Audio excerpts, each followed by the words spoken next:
बुधवार कथा। समतापुर नगर में मधुसूदन नामक एक व्यक्ति रहता था। वह बहुत धनवान था। मधुसूदन का विवाह बलरामपुर नगर की सुंदर लड़की संगीता से हुआ था। एक बार मधुसूदन अपनी पत्नी को लेने बुधवार के दिन बलरामपुर गया। मधुसूदन ने पत्नी के माता पिता से संगीता को विदा कराने के लिए कहा। माता पिता बोले, बेटा आज बुधवार है, बुधवार को किसी भी शुभ कार्य के लिए यात्रा नहीं करते। लेकिन मधुसूदन नहीं माना। उसने ऐसी शुभ अशुभ की बातों को न मानने की बात कही। दोनों ने बैलगाड़ी से यात्रा प्रारंभ की। 2 कोस की यात्रा के बाद उसकी गाड़ी का एक पहिया टूट गया। वहां से दोनों ने पैदल ही यात्रा शुरू की। रास्ते में संगीता को प्यास लगी। मधुसूदन उसे एक पेड़ के नीचे बैठाकर जल लेने चला गया। थोड़ी देर बाद जब मधुसूदन कहीं से जल लेकर वापस आया तो वह बुरी तरह हैरान हो उठा, क्योंकि उसकी पत्नी के पास उसकी ही शक्ल सूरत का एक दूसरा व्यक्ति बैठा था। संगीता भी मधुसूदन को देखकर हैरान रह गई। वह दोनों में कोई अंतर नहीं कर पाई। मधुसूदन ने उस व्यक्ति से पूछा, तुम कौन हो और मेरी पत्नी के पास क्यों बैठे हो? मधुसूदन की बात सुनकर उस व्यक्ति ने कहा, अरे भाई, यह मेरी पत्नी संगीता है। मैं अपनी पत्नी को ससुराल से विदा करा कर लाया हूँ। लेकिन तुम कौन हो जो मुझसे ऐसा प्रश्न कर रहे हो? मधुसूदन ने कहा, तुम जरूर कोई चोर या ठग हो। यह मेरी पत्नी संगीता है। मैं इसे पेड़ के नीचे बैठाकर जल लेने गया था। इस पर उस व्यक्ति ने कहा, अरे भाई, झूठ तो तुम बोल रहे हो। संगीता को प्यास लगने पर जल लेने तो मैं गया था। मैंने तो जल लाकर अपनी पत्नी को पिला भी दिया है। अब तुम चुपचाप यहाँ से चलते बनो, नहीं तो किसी सिपाही को बुलाकर तुम्हें पकड़वा दूंगा। दोनों एक दूसरे से लड़ने लगे। उन्हें लड़ते देख बहुत से लोग वहाँ एकत्र हो गए। नगर के कुछ सिपाही भी वहां आ गए। सिपाही उन दोनों को पकड़कर राजा के पास ले गए। सारी कहानी सुनकर राजा भी कोई निर्णय नहीं कर पाया। संगीता भी उन दोनों में से अपने वास्तविक पति को नहीं पहचान पा रही थी। राजा ने दोनों को कारागार में डाल देने के लिए कहा। राजा के फैसले पर असली मधुसूदन भयभीत हो उठा। तभी आकाशवाणी हुई, मधुसूदन, तूने संगीता के माता पिता की बात नहीं मानी और बुधवार के दिन आपने ससुराल से प्रस्थान किया। यह सब भगवान बुद्धदेव के प्रकोप से हो रहा है। मधुसूदन ने भगवान बुद्धदेव से प्रार्थना की, हे भगवान बुद्धदेव, मुझे क्षमा कर दीजिए। मुझसे बहुत बड़ी गलती हुई है। भविष्य में अब कभी बुधवार के दिन यात्रा नहीं करूंगा और सदैव बुधवार को आपका व्रत किया करूंगा। मधुसूदन के प्रार्थना करने से भगवान बुद्धदेव ने उसे क्षमा कर दिया। तभी दूसरा व्यक्ति राजा के सामने से गायब हो गया। राजा और दूसरे लोग इस चमत्कार को देख हैरान हो गए। भगवान बुद्धदेव की इस अनुकंपा से राजा ने मधुसूदन और उसकी पत्नी को सम्मान पूर्वक विदा किया। कुछ दूर चलने पर रास्ते में उन्हें बैलगाड़ी मिल गई। बैलगाड़ी का टूटा हुआ पहिया भी जुड़ा हुआ था। दोनों उसमें बैठकर समतापुर की ओर चल दिए। मधुसूदन और उसकी पत्नी संगीता दोनों बुधवार को व्रत करते हुए आनंद पूर्वक जीवन यापन करने लगे। इस तरह भगवान बुद्धदेव की कृपा से उनके यहाँ खुशियाँ बरसने लगीं। इस तरह जो स्त्री पुरुष विधिवत बुधवार का व्रत करके व्रत कथा सुनते हैं, भगवान बुद्धदेव उनके सभी कष्ट दूर करते हैं। सनत कुमार बोले, हे भगवान, किस व्रत के द्वारा अतुलनीय सौभाग्य प्राप्त होता है और मनुष्य पुत्र पौत्र धन ऐश्वर्य तथा सुख प्राप्त करता है? हे महादेव, व्रतों में उत्तम उस व्रत को आप मुझे बताएं। ईश्वर बोले, हे सनत कुमार, तीनों लोकों में विख्यात दुर्वा गणपति व्रत है। सर्वप्रथम भगवती पार्वती ने श्रद्धा के साथ इस व्रत को किया था। हे मुनि सत्तम, इसी प्रकार पूर्व में सरस्वती, महेंद्र, विष्णु, कुबेर, अन्य देवता, मुनिजन, गंधर्व, किन्नर, इन सभी ने भी इस व्रत को किया था। श्रावण मास की शुक्ल पक्ष की शुद्ध व महापुण्यदायिनी चतुर्थी तिथि को इस व्रत को करना चाहिए, क्योंकि उसी दिन सभी पाप समूह का नाश हो जाएगा। चतुर्थी के दिन स्वर्ण पीठा सीन स्थित एक दंत गजानन विघ्नेश की स्वर्णमयी प्रतिमा बनाकर उसके आधार पर स्वर्णमय दूर्वा को व्यवस्थित करने के पश्चात विघ्नेश्वर को रक्त वस्त्र से वेष्टित ताम्रमय पात्र के ऊपर रखकर सर्वतोभद्र मंडल में रक्त पुष्पों से अपा मार्ग समी दूर्वा तुलसी बेलपत्र इन 5 पत्रों से अन्न उपलब्ध सुगंधित पुष्पों से सुगंधित द्रव्यों से फलों से तथा मोदकों से उनकी पूजा करनी चाहिए और इसके बाद उन्हें उपहार अर्पित करना चाहिए। इस प्रकार अनेक उपचारों से भी गिरजा पुत्र विघ्नेश की पूजा करनी चाहिए। इस प्रकार कहें, स्वर्ण निर्मित इस प्रतिमा में मैं विघ्नेश का आवाहन करता हूँ। कृपा निधि पधारें। इस स्वर्णमय सर्वोत्तम रत्न जटित सिंहासन को मैंने आसन के लिए प्रदान किया है, इसलिए विश्व के स्वामी इसे स्वीकार करें। हे उमासुत, आपको नमस्कार है। हे विश्वव्यापिन, हे सनातन, मेरे समस्त कष्टों को आप नष्ट कर दें। मैं आपको पाद्य समर्पित करता हूँ। गणेश्वर देव, उमापुत्र तथा मंगल का विधान करने वाले को यह अर्घ्य प्रदान करता हूँ। हे भगवान, आप मेरे इस अर्घ्य को स्वीकार करें। विनायक सुर तथा वर प्रदान करने वाले को नमस्कार है। नमस्कार है, मैं आपको यह अर्घ्य समर्पित करता हूँ, इसे ग्रहण करें। मैंने गंगा आदि सभी तीर्थों से प्रार्थना पूर्वक यह जल प्राप्त किया है। हे सुपुगव, आपके स्नान के लिए मेरे द्वारा प्रदत्त इस जल को स्वीकार कीजिए। सिंदूर से चित्रित तथा कुमकुम से रंगा हुआ यह वस्त्र युग्म आपको दिया गया है, आप इसे ग्रहण करें। लंबोदर तथा सभी विघ्नों का नाश करने वाले देवता को नमस्कार है।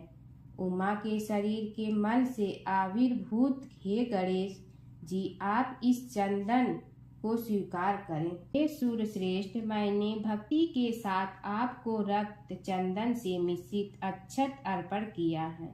हे सूर्य सप्तम, आप इसे स्वीकार करें। मैं चंपा के पुष्पों, केतकी के पत्रों तथा जपा कुसुम के पुष्पों से गौरी पुत्र की पूजा करता हूँ।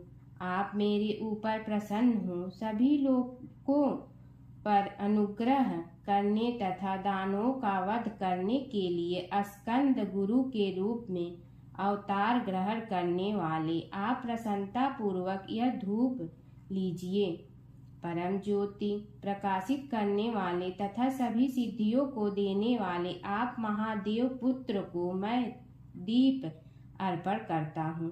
आपको नमस्कार है। इसके बाद गणना त्वा इस मंत्र से मोदक, 4 प्रकार के अन्न, पायस तथा लड्डू आदि का नैवेद्य अर्पण करें।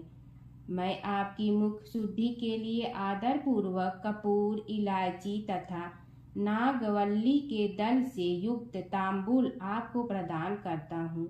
हिरण्य गर्भ के गर्भ में स्थित अग्नि के सुवर्ण बीज को मैं दक्षिणा रूप में आपको प्रदान करता हूँ, अतः आप मुझे शांति प्रदान कीजिए। हे गणेश्वर, हे गणाध्यक्ष, हे गौरी पुत्र, हे गजानन, हे इभानन, आपकी कृपा से मेरा व्रत पूर्ण हो। इस प्रकार अपने सामर्थ्य के अनुसार विघ्नेश का विधिवत पूजन करके उपस्कर निवेदित सामग्री सहित गणाध्यक्ष को आचार्य के लिए अर्पण कर देना चाहिए। उनसे प्रार्थना करें, हे भगवान, हे ब्राह्मण, दक्षिणा सहित गणराज की मूर्ति को आप ग्रहण कीजिए। आपके वचन से मेरा यह व्रत आप पूर्णता को प्राप्त हो।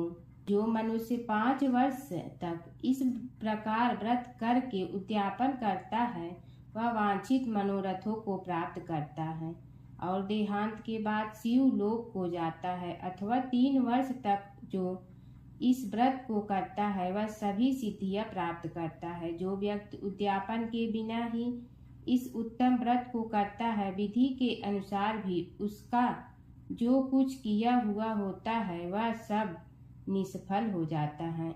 अब उद्यापन विधि बताई जाती है।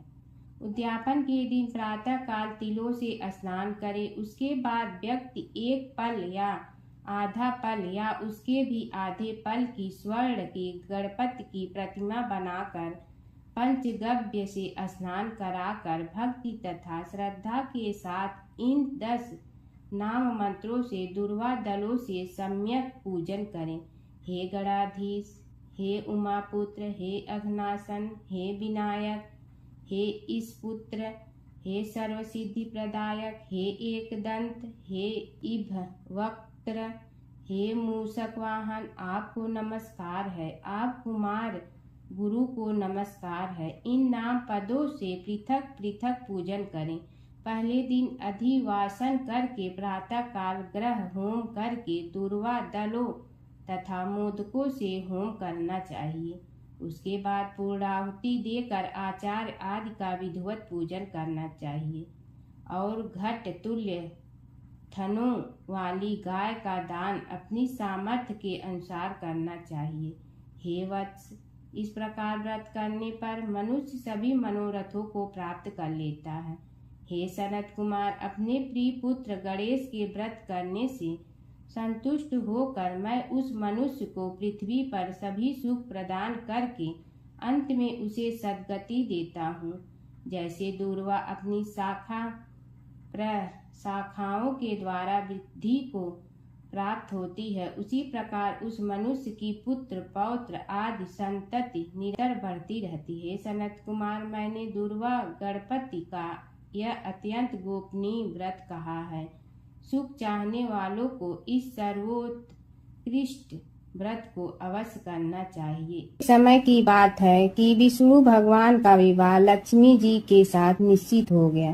विवाह की तैयारी होने लगी। सभी देवताओं को निमंत्रण भेजे गए, परंतु गणेश जी को निमंत्रण नहीं दिया। कारण जो भी रहा हो, अब भगवान विष्णु की बारात जाने का समय आ गया। सभी देवता अपनी पत्नियों के साथ विवाह समारोह में आए। उन सब ने देखा कि गणेश जी कहीं दिखाई नहीं दे रहे हैं। तब वे आपस में चर्चा करने लगे कि क्या गणेश जी को कोई न्योता नहीं दिया है या स्वयं गणेश जी ही नहीं आए हैं। सभी को इस बात पर आश्चर्य होने लगा। तभी सब ने विचार किया कि विष्णु भगवान से ही इसका कारण पूछा जाए। विष्णु भगवान से पूछने पर उन्होंने कहा कि हमने गणेश जी के पिता भोलेनाथ महादेव को न्योता भेजा है। यदि गणेश जी अपने पिता के साथ आना चाहते हैं तो आ जाते। अलग से न्योता देने की कोई आवश्यकता भी नहीं थी। दूसरी बात यह है कि उनको 1.25 मन मूंग, 1.25 मन चावल, 1.25 मन घी और 1.25 मन लड्डू का भोजन दिन भर में चाहिए। यदि गणेश जी नहीं आएंगे तो कोई बात नहीं। दूसरे के घर जाकर इतना सारा खाना पीना अच्छा भी नहीं लगता। इतनी वार्ता कर ही रहे थे कि किसी एक ने सुझाव दिया, यदि गणेश जी आ भी जाए तो उनके द्वारपाल बनाकर बैठा देंगे कि आप घर की याद रखना। आप तो चूहे पर बैठकर धीरे धीरे चलोगे तो बारात से बहुत पीछे रह जाओगे। यह सुझाव भी सबको पसंद आ गया तो विष्णु भगवान ने भी अपनी सहमति दे दी। होना क्या था कि इतने में गणेश जी वहां आ पहुंचे और उन्हें समझा बुझाकर घर की रखवाली करने बैठा दिया गया। बारात चल रही थी, तब नारद जी ने देखा कि गणेश जी तो दरवाजे पर ही बैठे हुए हैं। तो वे गणेश जी के पास गए और रुकने का कारण पूछा। गणेश जी कहने लगे कि विष्णु भगवान ने मेरा बहुत अपमान किया है। नारद जी ने कहने लगे कि अपनी मूषक देना को आगे भेज दे तो वह रास्ता खोद देगी, जिससे उनके वाहन धरती में धंस जाएंगे। तब आपको सम्मान पूर्वक बुलाना पड़ेगा। अब तो गणेश जी ने अपनी मूषक सेना जल्दी से आगे भेज दी और सेना ने जमीन पोली कर दी। जब बारात वहां से निकली तो रथों के पहिए धरती में धंस गए। लाख कोशिश करे परंतु पहिए नहीं निकले। सभी ने अपने अपने उपाय किए, परंतु पहिए तो नहीं निकले, बल्कि जगह जगह से टूट गए। किसी की समझ में नहीं आ रहा था कि अब क्या किया जाए।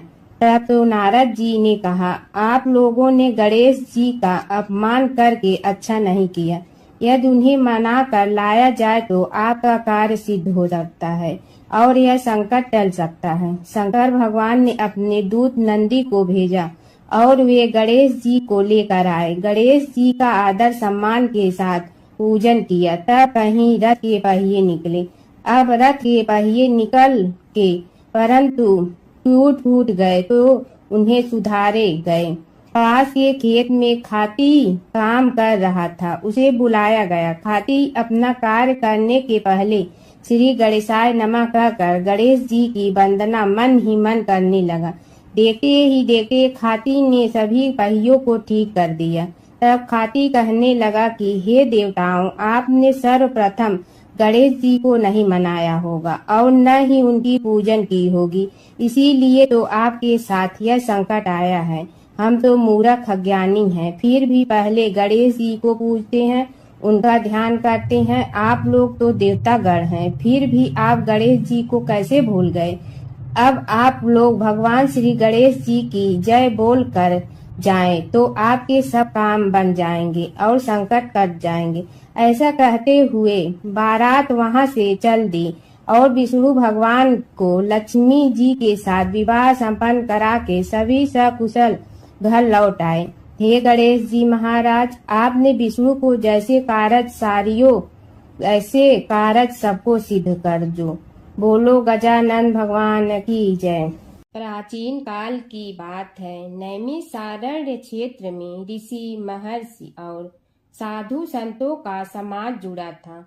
उसमें श्री सूत जी भी विद्यमान थे। शौनक जी ने उनकी सेवा में उपस्थित होकर निवेदन किया कि हे अज्ञान रूप घोर तिमिर को नष्ट करने में करोड़ों सूर्यों के समान प्रकाशमान श्री सूत जी हमारे कानों के लिए अमृत के समान जीवन प्रदान करने वाले कथा तत्व का वर्णन कीजिए।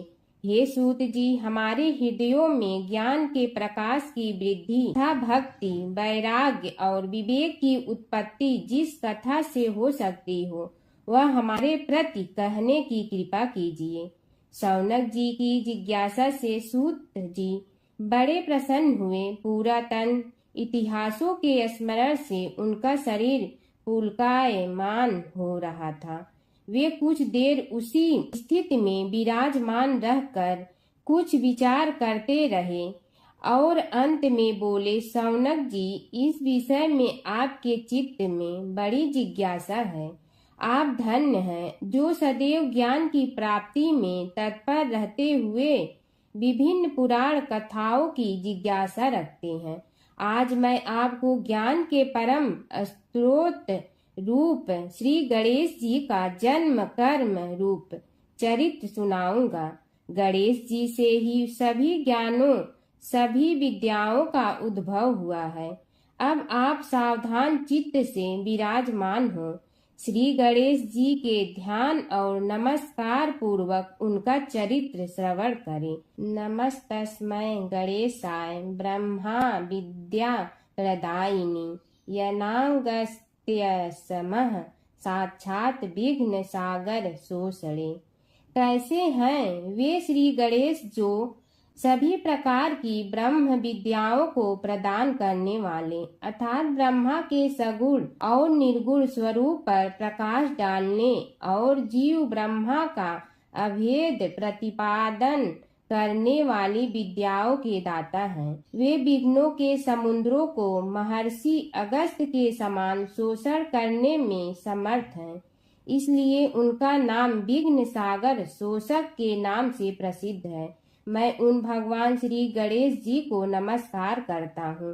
प्रथम पूजा के अधिकारी श्री गणेश जी, यह कहकर सूत जी कुछ समय के लिए मौन हो गए और फिर बोले, शौनक जी, भगवान गणेश जी ही सर्वप्रथम पूजा प्राप्ति के अधिकारी हैं। किसी भी देवता की पूजा करो, पहले उनकी पूजा करो। शौनक जी ने निवेदन किया, हे भगवान, हे सूत, सर्वप्रथम यह बताने की कृपा कीजिए कि गणेश जी को प्रथम पूजा का अधिकार किस प्रकार प्राप्त हुआ।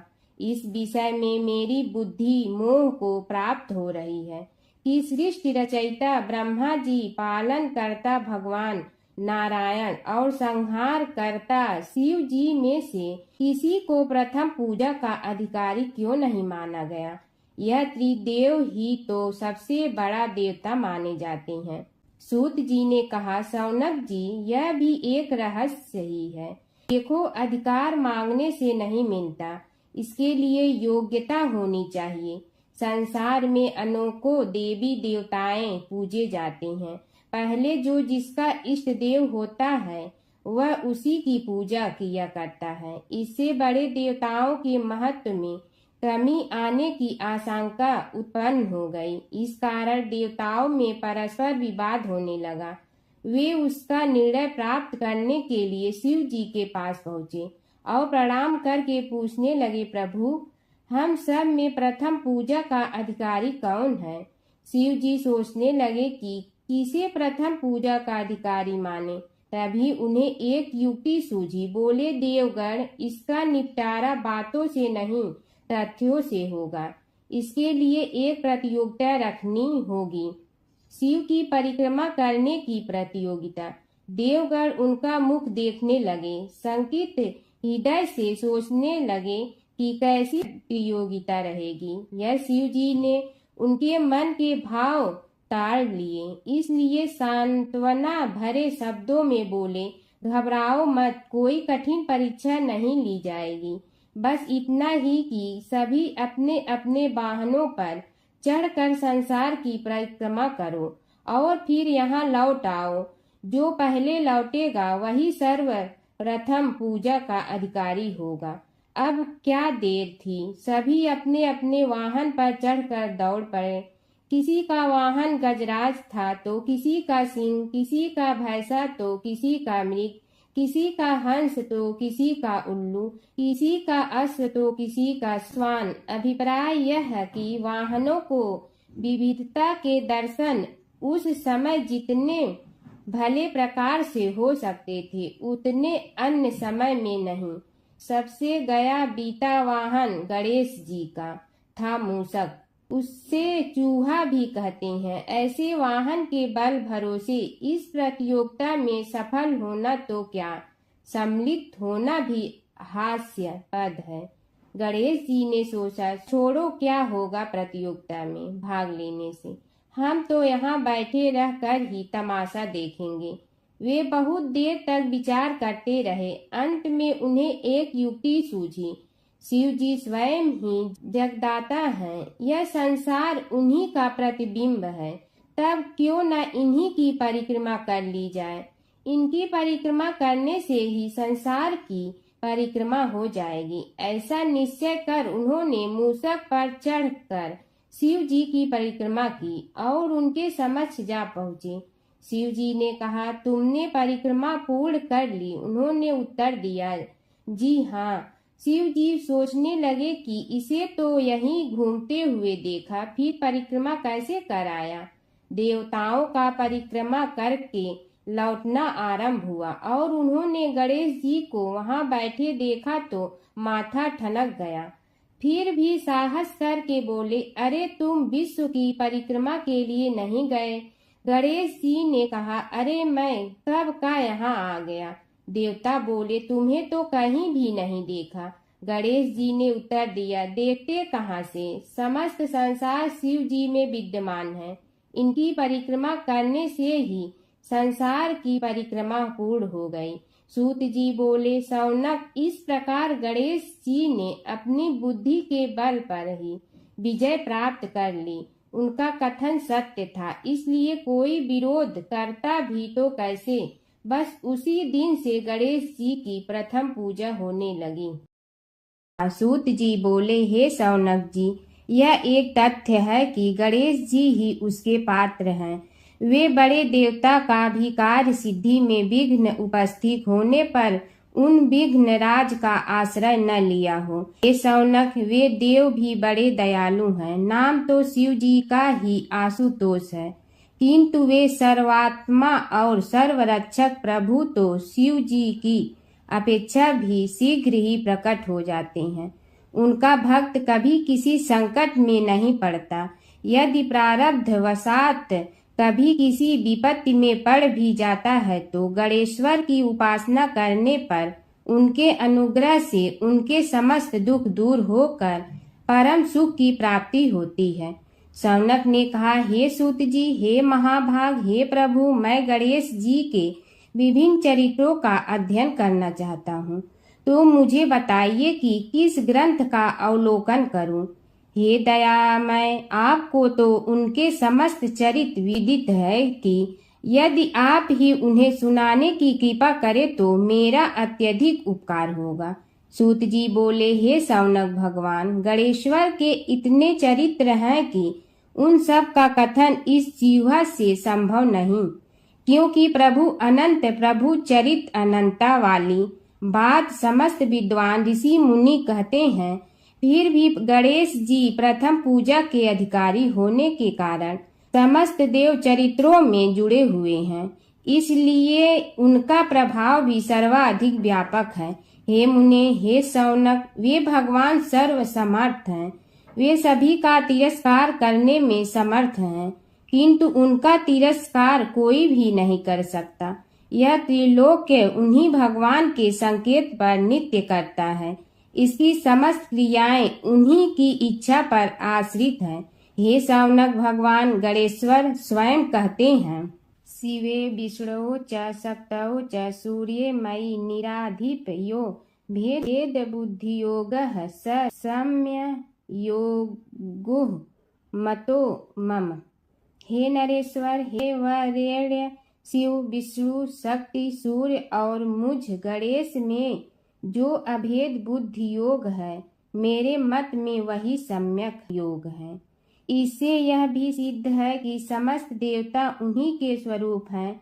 वे ही भगवान विभिन्न कार्य रूपों के अनुसार अपना भिन्न भिन्न नाम रखते हैं। हे मुनि श्रेष्ठ, उन सब देवताओं के चरित्र भी उन्हीं गणराज के चरित्र हैं।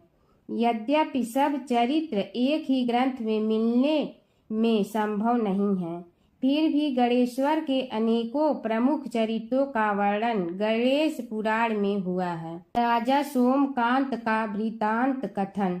शौनक जी ने पूछा, हे प्रभु, गणेश पुराण का आरंभ किस प्रकार हुआ, यह मुझे बताने की कृपा करें। इस पर सूत जी ने कहने लगे, हे शौनक, यद्यपि गणेश पुराण है तो बहुत प्राचीन, क्योंकि भगवान गणेश्वर तो आदि हैं। न जाने कब से गणेश जी अपने उपासकों पर कृपा करते चले आ रहे हैं। उनके अनंत चरित्र हैं, जिनका संग्रह एक महापुराण का रूप ले सकता है। उसे एक बार भगवान नारायण ने नारद जी को और भगवान ने शंकर और जगन जननी पार्वती जी को सुनाया था। बाद में वही पुराण संक्षेप रूप में ब्रह्मा जी ने महर्षि वेद व्यास को सुनाया और फिर व्यास जी ने महर्षि भृगु को सुनाया। भृगु ने कृपा करके सौराष्ट्र के एक राजा सोमकांत को सुनाया था। तब से वह पुराण अनेक कथाओं में विस्तृत होता रहा और अनेक कथाओं से रहित होता हुआ अनेक रूप में प्रचलित है। शौनक जी ने पूछा, भगवान, आप यह बताने का कष्ट करें कि राजा सोमकांत कौन था। उसने महर्षि से गणेश पुराण का श्रवण कहाँ किया था, उस पुराण के श्रवण से उसे क्या क्या उपलब्धियां हुई। हे नाथ, मुझे श्री गणेश्वर की कथा के प्रति उत्कंठा बढ़ती ही जा रही है। सूत जी बोले, हे शौनक, सौराष्ट्र के देवनगर नाम की एक प्रसिद्ध राजधानी थी। वहाँ का राजा सोमकांत था। वह अपनी प्रजा का पुत्र के समान पालन करता था। वह वेद ज्ञान संपन्न, शस्त्र विद्या में पारंगत एवं प्रबल प्रतापी राजा, समस्त राजाओं में मान्य तथा अत्यंत वैभवशाली था। उसका ऐश्वर्य कुबेर के भी ऐश्वर्य को लज्जित करता था। उसने अपने पराक्रम से अनेकों देश जीत लिए थे। उसकी पत्नी अत्यंत रूपवती, गुणवती, धर्माज्ञा एवं पतिव्रत धर्म का पालन करने वाली थी। वह सदैव अपने प्राणनाथ की सेवा में लगी रहती थी। उसका नाम सुधर्मा था। जैसे वह पतिव्रता थी, वैसे ही राजा भी एक पत्नी व्रता का पालन करने लगा। उसके हेमकांत नामक एक सुंदर पुत्र था। वह भी सभी विद्याओं का ज्ञाता और अस्त्र शस्त्रादि के अभ्यास में निपुण हो गया था। यह सभी श्रेष्ठ लक्षणों से संपन्न, सद्गुणी एवं प्रजा जनों के हितों का अत्यंत पोषक था। इस प्रकार राजा सोमकांत स्त्री, पुत्र, पशुवाहन, राज्य एवं प्रतिष्ठा आदि से सब प्रकार सुखी था। उसे दुख तो था ही नहीं। सभी राजागण उसका हार्दिक सम्मान करते थे तथा उसकी श्रेष्ठ कीर्ति भी संसार व्यापी थी। परंतु युवावस्था के अंत में सोमकांत को घृणित कोष्ठ रोग हो गया। उसके अनेक उपचार किए गए किंतु कोई लाभ नहीं हुआ। रोग शीघ्रता से बढ़ने लगा और उसके कीड़े पड़ गए। जब रोग की अधिक वृद्धि होने लगी और उसका कोई उपाय न हो सका तो राजा ने मंत्रियों को बुलाकर कहा, सुव्रतो, जाने किस कारण यह रोग मुझे पीड़ित कर रहा है। अवश्य ही यह किसी पूर्व जन्म के पाप का फल होगा। इसलिए मैं अब अपना समस्त राजपाट छोड़कर वन में रहूंगा। मेरे पुत्र हेमकांत को मेरे समान मानकर राज्य शासन का धर्म पूर्वक संचालन कराते रहें। यह कहकर राजा ने शुभ दिन दिखवाकर अपने पुत्र हेमकांत को राज्य पद पर अभिषेक किया और अपनी पत्नी सुधर्मा के साथ निर्जन वन की ओर चल दिया। प्रजापालक राजा के वियोग में समस्त प्रजा जन अश्रु बहाते हुए उनके साथ चले गए।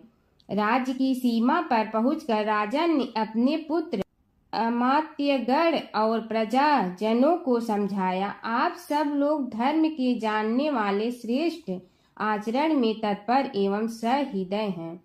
यह संसार तो वैसे भी परिवर्तनशील है। जो आज है वह कल नहीं था और आने वाले कल में भी नहीं रहेगा। इसलिए मेरे जाने से दुख का कोई कारण नहीं है। मेरे स्थान पर मेरा पुत्र सभी कार्यों को करेगा। इसलिए आप सब उसके अनुशासन में रहते हुए उसे सदैव सम्मान करते रहें।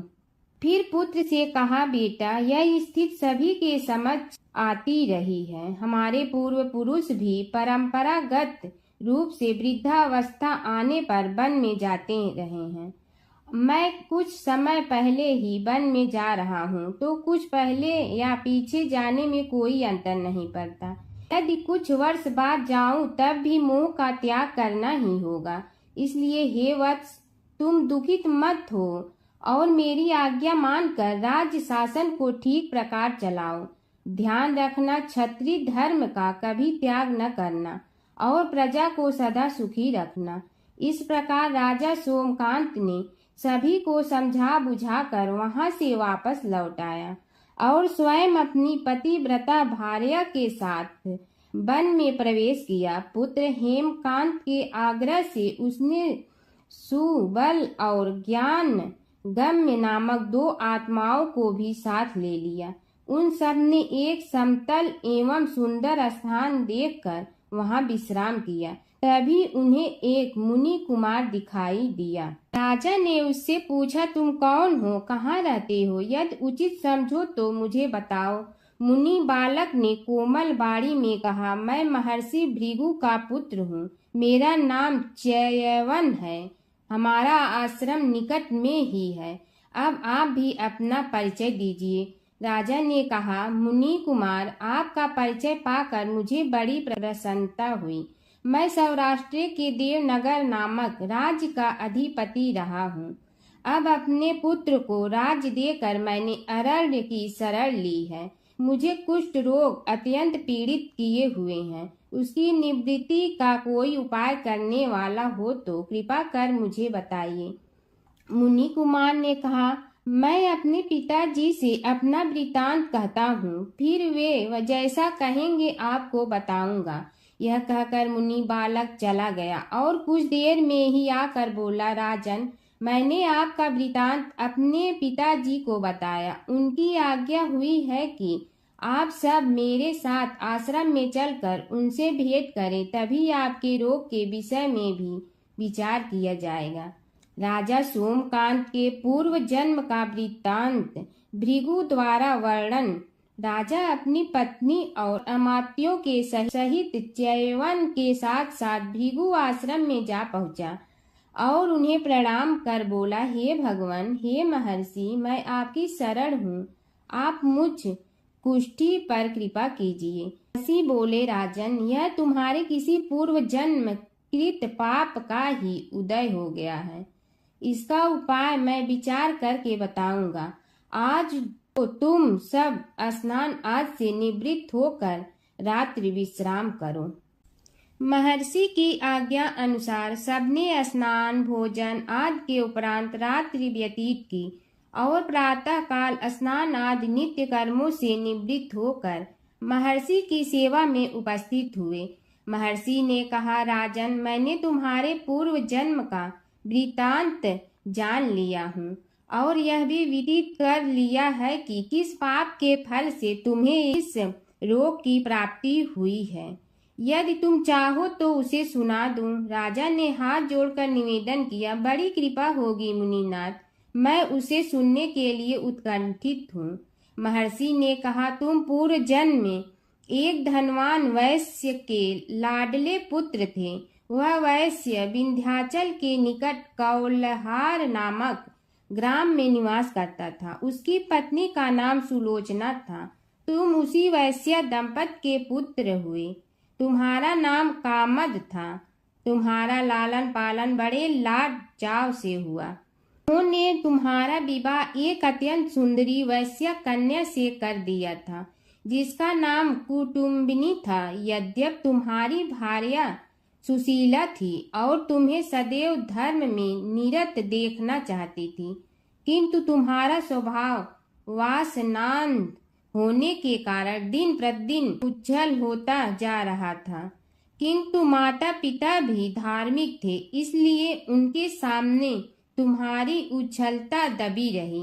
परंतु माता पिता की मृत्यु के बाद तुम निरंकुश हो गए और अपनी पत्नी की बात भी नहीं मानते थे।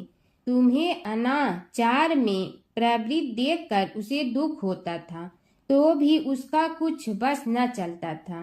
तुम्हारी उन्मत्तता चरम सीमा पर थी। अपनों से भी द्वेष और क्रूरता का व्यवहार किया करते थे।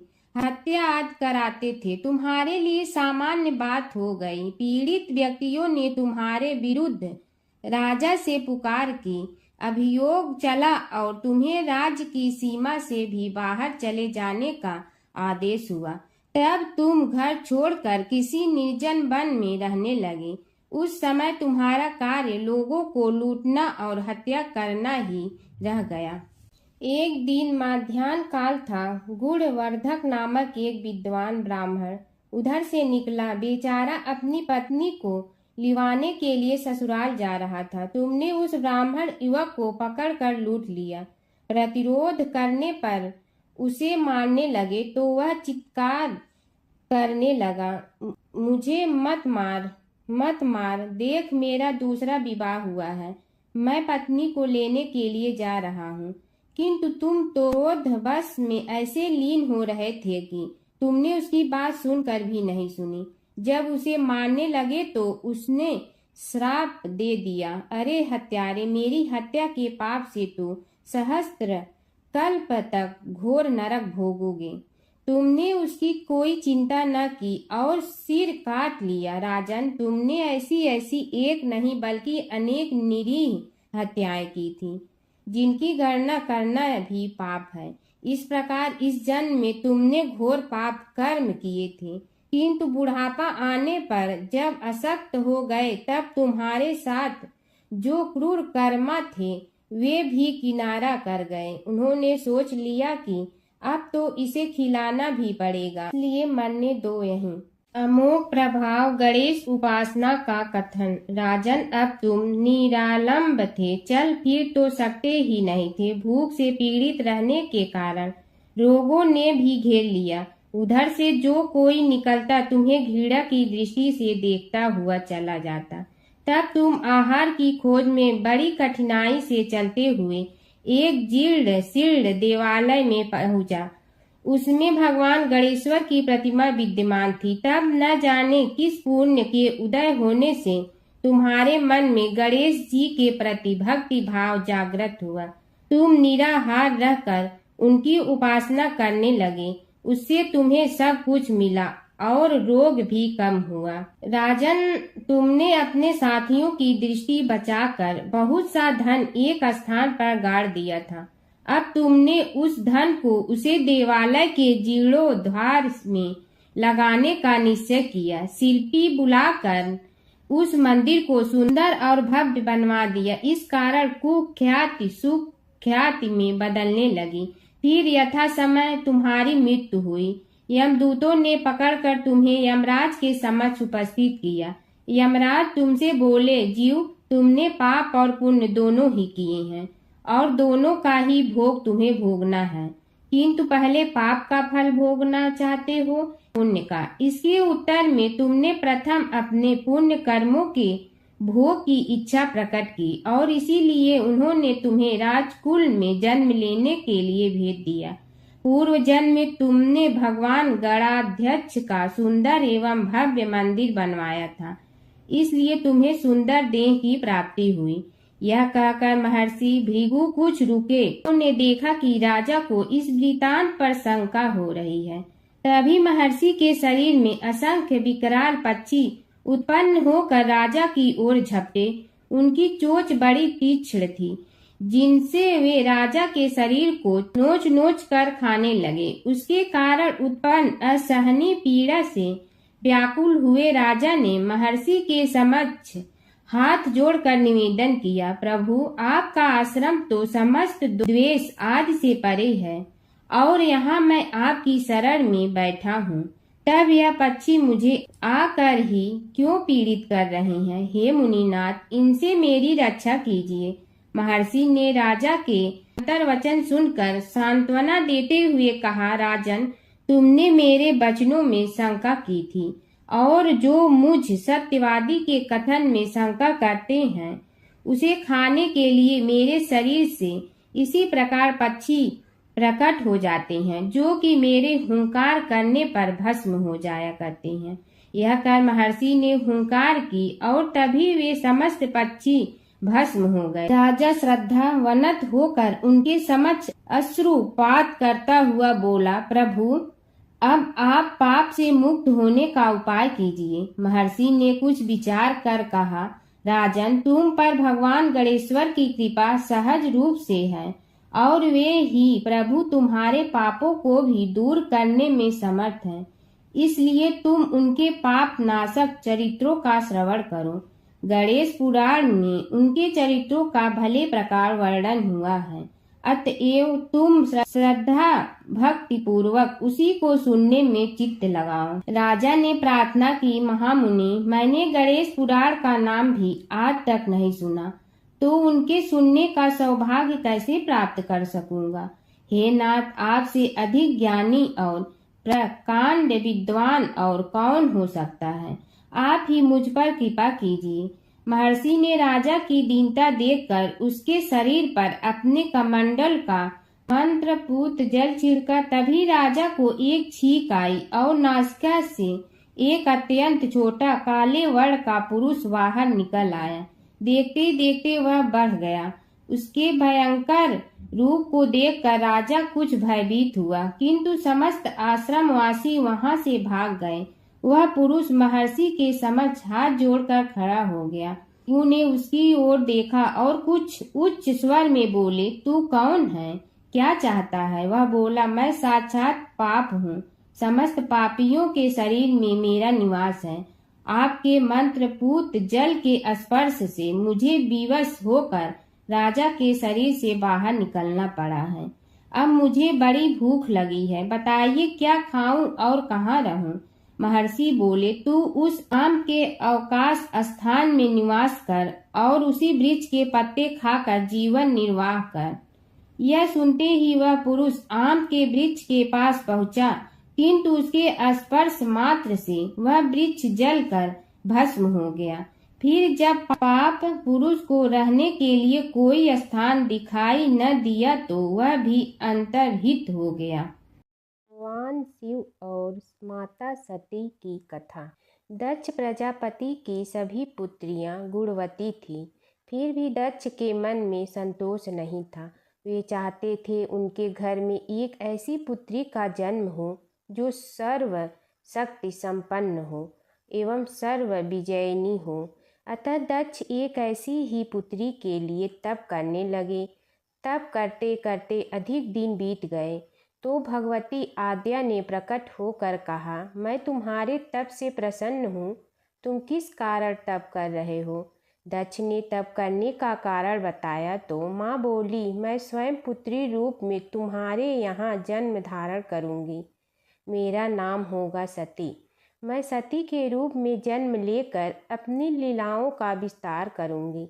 फलतः भगवती आद्या ने सती रूप में दक्ष के यहाँ जन्म लिया। सती दक्ष की सभी पुत्रियों में सबसे अलौकिक थी। सती ने बाल्यावस्था में ही कई ऐसे अलौकिक आश्चर्यचकित करने वाले कार्य कर दिखाई थी, इन्हें देखकर स्वयं दक्ष को भी विस्मयता होती रहती थी। जब सती विवाह योग्य हो गई तो दक्ष को उनके लिए वर की चिंता होने लगी। उन्होंने ब्रह्मा जी से इस विषय में परामर्श किया। ब्रह्मा जी ने कहा, सती आद्या की अवतार है। मैं आद्या आदि शक्ति और शिव आदि पुरुष है। अतः सती के विवाह के लिए शिव ही योग्य और उचित वर है। दक्ष ने ब्रह्मा जी की बात मानकर सती का विवाह भगवान शिव के साथ कर दिया। सती कैलाश में जाकर भगवान शिव के साथ रहने लगी। भगवान शिव के दक्ष के दामाद थे, किंतु किसी वजह से दक्ष के हृदय में भगवान शिव के प्रति बैर और विरोध भाव पैदा हो गया। एक बार देवलोक में ब्रह्मा ने धर्म के निरूपण के लिए एक सभा का आयोजन किया था। सभी बड़े बड़े देवता सभा में एकत्र हुए। भगवान शिव भी इस सभा में बैठे थे। सभा मंडल में दक्ष का आगमन हुआ। दक्ष के आगमन पर सभी देवता उठकर खड़े हो गए, पर भगवान शिव खड़े नहीं हुए।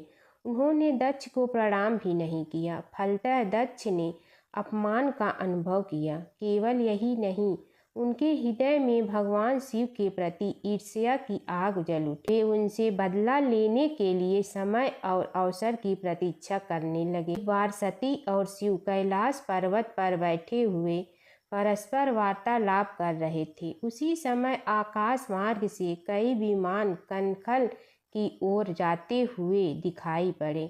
सती ने उन विमानों को देखकर भगवान शिव से पूछा, प्रभु ये सभी विमान किसके हैं और कहाँ जा रहे हैं?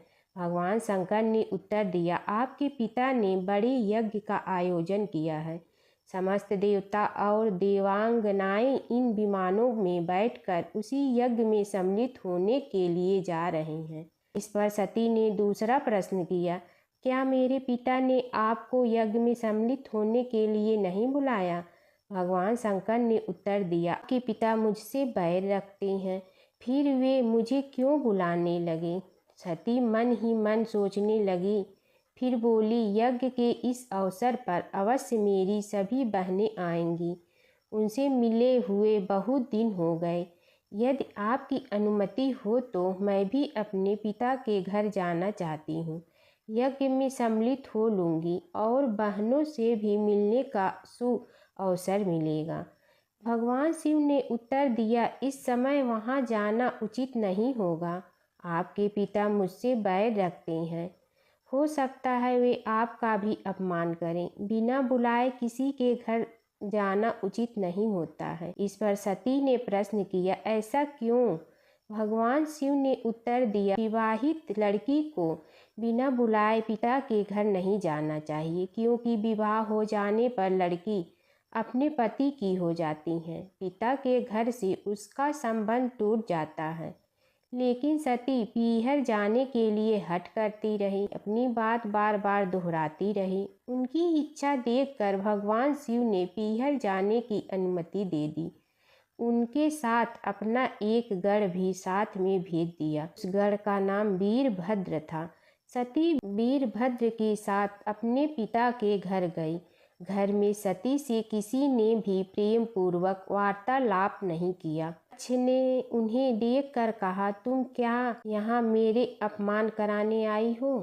अपनी बहनों को तो देखो, वे किस प्रकार भांति के अलंकारों और सुंदर वस्त्रों से सुसज्जित हैं। तुम्हारे शरीर पर मात्र बाघांबर है। तुम्हारा पति शमशानवासी और भूतों का नायक है। वह तुम्हें बाघंबर छोड़कर और पहना ही क्या सकता है। दक्ष के कथन से सती के हृदय में पश्चाताप का सागर उमड़ पड़ा।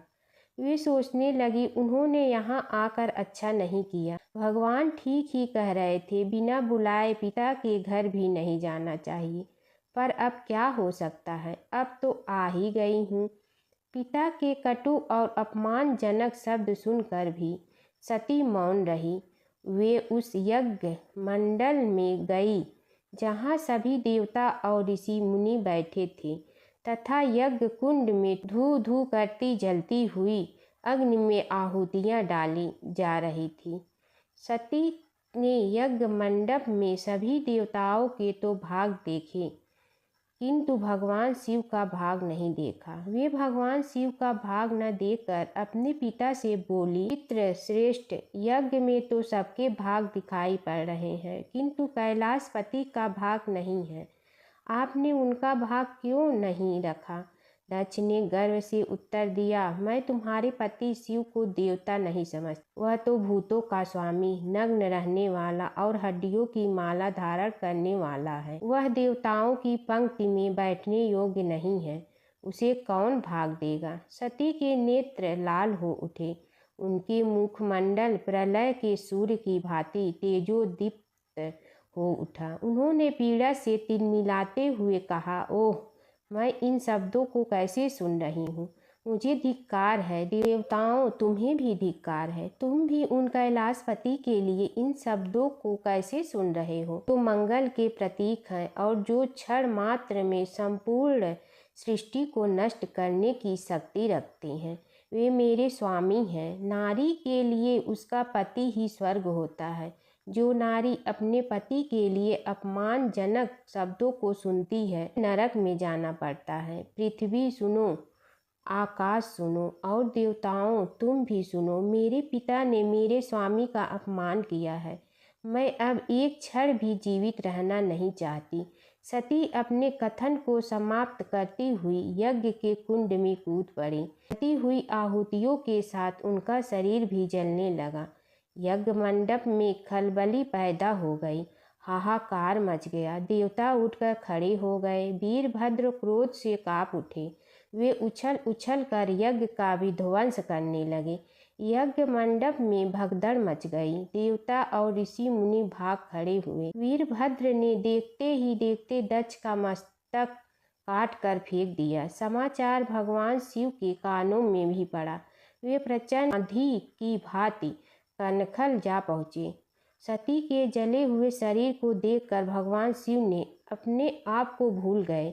सती के प्रेम और उनकी भक्ति ने शंकर के मन को व्याकुल कर दिया। उन शंकर के मन को व्याकुल कर दिया जिन्होंने काम पर भी विजय प्राप्त की थी और जो सारी सृष्टि को नष्ट करने की क्षमता रखते थे। वे सती के प्रेम में खो गए, बेसुध हो गए। भगवान शिव ने उन्मत्त की भांति सती के जले हुए शरीर को कंधे पर रख लिया। वे सभी दिशाओं में भ्रमण करने लगे। शिव और सती के इस अलौकिक प्रेम को देखकर पृथ्वी रुक गई, हवा रुक गई, जल का प्रवाह ठहर गया और रुक गई। देवताओं की सांसें, सृष्टि व्याकुल हो उठी। सृष्टि के प्राणी पुकारने लगे, त्राहि माह त्राहि माम।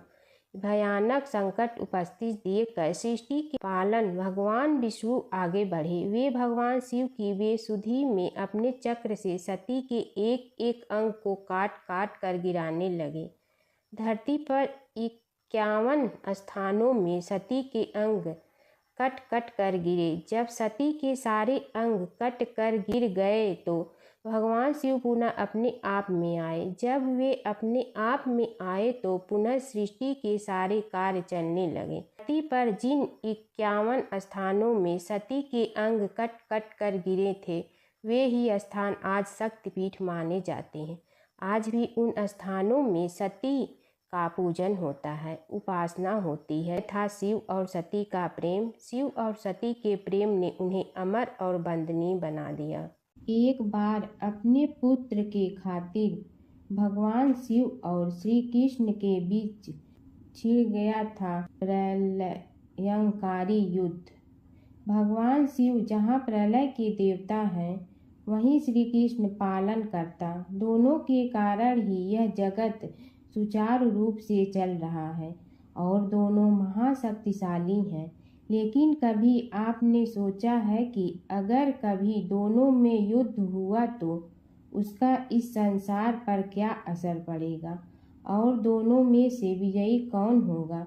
चलिए जानते हैं एक पौराणिक कथा जहां इन दोनों के भयंकर युद्ध का वर्णन मिलता है। पौराणिक कथा के अनुसार एक बार राजा बलि के सबसे बड़े पुत्र बाणासुर ने शिव पुत्र कार्तिकेय की सुंदरता से मोहित होकर भगवान शिव का पुत्र बनने की इच्छा जताई। उसने भगवान शिव की कठोर तपस्या की, जिसके बाद शिव जी ने उसे अपने पुत्र के रूप में स्वीकार कर लिया। एक समय ऐसा आया जब बाणासुर की पुत्री उषा को श्री कृष्ण के पुत्र अनिरुद्ध से प्रेम हो गया। उषा की मायावी मित्र अप्सरा चित्रलेखा ने अनिरुद्ध और उषा का गंधर्व विवाह करा दिया। जब बाणासुर को यह बात पता चली तो उसने अनिरुद्ध का अपहरण कर उसे अपना बंदी बना लिया। फिर क्या था, श्री कृष्ण ने अपनी पूरी सेना के साथ बाणासुर की नगरी पर धावा बोल दिया। श्री कृष्ण और बाणासुर का युद्ध। बाणासुर श्री कृष्ण की नारायणी सेना से अकेले नहीं लड़ सकता था, इसलिए उसने भगवान शिव से मदद मांगी। अब युद्ध में श्री कृष्ण की नारायणी सेना के विरुद्ध बाणासुर की सेना के साथ भगवान शिव और कुमार कार्तिकेय भी लड़ रहे थे। युद्ध इतना भयानक था कि एक पल को लगा कि भगवान शंकर ने अग्निशस्त्र से गरुड़ पर सवार श्री कृष्ण, बलराम और प्रद्युम्न मारे गए। लेकिन उसी समय श्री कृष्ण ने वरुणास्त्र का प्रयोग कर महादेव के अग्नेस्त्र को शांत कर दिया। फिर शिव जी के अस्त्रों के जवाब में श्री कृष्ण ने वैष्णवास्त्र का प्रयोग किया, जिससे संपूर्ण जगत अंधकार में डूब गया। गुस्से में भगवान शंकर ने 4 पंखा वाला बाण अपने हाथ में ले लिया तो श्री कृष्ण ने जीभरास्त्र उठाया। इस तरह यह युद्ध समय के साथ विकराल हो गया और इस युद्ध से समस्त सृष्टि में हाहाकार मच गया। तब ब्रह्मा जी को युद्ध रोकने आना पड़ा। उन्होंने दोनों को सारी स्थिति स्पष्ट की कि किस प्रकार उनके युद्ध से संसार का विनाश हो रहा है। उनके समझाने के बाद महादेव युद्ध में पीछे हट गए, लेकिन कार्तिकेय और बाणासुर भगवान श्री कृष्ण से युद्ध करते रहे। जब श्री कृष्ण ने बाणासुर को परास्त किया, अंत में भगवान श्री कृष्ण ने युद्ध में बाणासुर को पराजित करने के लिए अपना सुदर्शन चक्र प्रयोग किया और उसकी मदद से बाणासुर के सहस्त्र भुजाओं को काट डाला। जैसे ही श्री कृष्ण अपने चक्र से उसका वध करने लगे, कार्तिकेय के साथ महादेव वहां फिर से पहुंच गए, लेकिन इस बार उन्होंने युद्ध करने के बजाय श्री कृष्ण से बाणासुर को माफ करने का अनुरोध किया। भगवान शिव ने श्री कृष्ण से कहा कि मैंने इसे अभय दान दिया है, इसलिए अगर आप इसका वध कर देंगे तो मेरा वचन झूठा पड़ जाएगा। शिव जी के ऐसा कहने पर श्री कृष्ण ने बाणासुर को क्षमा कर दिया और अनिरुद्ध उषा सहित अपनी पूरी सेना लेकर वहां से चल दिए। बाणासुर को आज भी अजर अमर माना जाता है और बाद में भगवान शिव के उसे अपने गढ़ों में शामिल कर लिया। भगवान शिव और कृष्ण जी की कथा हिंदू धर्म में महत्वपूर्ण स्थान रखती है। ये कथाएं अक्सर एक दूसरे से जुड़ी हैं, जिनमें शिव को कृष्ण का भक्त और कृष्ण को शिव का आराध्य बताया गया है। पुराणों में शिव और कृष्ण के कई लीलाओं का वर्णन है। कृष्ण के दर्शन के लिए शिव का साधु वेश में गोकुल जाना। एक पौराणिक कथा के अनुसार भगवान शिव एक साधु का वेश धारण करके गोकुल में कृष्ण के दर्शन के लिए गए थे। मैया यशोदा ने उन्हें भिक्षा देने के लिए आई, लेकिन शिव ने कृष्ण के दर्शन के अलावा कुछ भी स्वीकार करने से इनकार कर दिया। यशोदा ने पहले तो मना कर दिया, लेकिन बाद में पूर्णमासी काकी के समझाने पर उन्होंने कृष्ण को साधु के सामने प्रकट किया। शिव ने कृष्ण के दर्शन किए और उनके चरणों की छाप छोड़कर चले गए। यशोदा और नंद राय समझ गए कि यह कोई साधारण साधु नहीं था, बल्कि कोई दिव्य पुरुष था।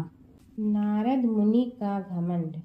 एक बार नारद मुनि को अपने ज्ञान और भक्ति पर घमंड हो गया।